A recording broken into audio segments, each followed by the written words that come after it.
د ډاکار موسسې د ټولنیز ملاتړ پروګرام له لارې د هیواد په بېلابېلو ولایتونو او ولسوالیو کې د بیا رغونې چارې پیل شوي.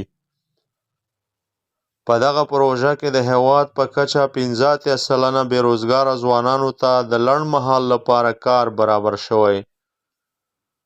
د دې پروژې موخه د لښتیو، سړکونو، پلچکونو، استنادي دیوالونو، لارو او کوڅو جوړول او رغول دي.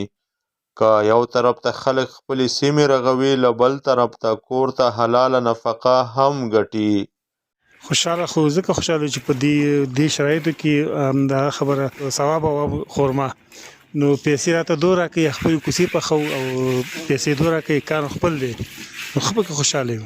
د ډاکار د ولسي ملاتړ پروژې ته د کارمندانو ګمارنه د کلیوالي شوراګانو سره په همغږۍ ترسره کیږي. د کوز بازار د شورا مرستیال اورنګزیب ښایسته د دې پروژې د اهمیت په اړه وایي. دغه کومه کانکریټیزي چې په کوڅو باندې کېږي او کوڅې پخېږي نو په دې کې څو پیادې دي چې یو خو د خلکو لارې جوړې شولې، لارې کې به خلکو ته تګ راتګ نقصان نه وي، آینده کې به خلک د باران او خټو سره په مشکل باندې نه وي. بل دا زموږ پروژه چې دا مثالي پروژه ده دوامداره د کوڅو پخول او اساسي بیا رغونه ده نو دا د نور سره ډېر زیات فرق لري. دا یو فرعي او غیر اساسي کار نه دی، اساسي کار دی انشاءالله.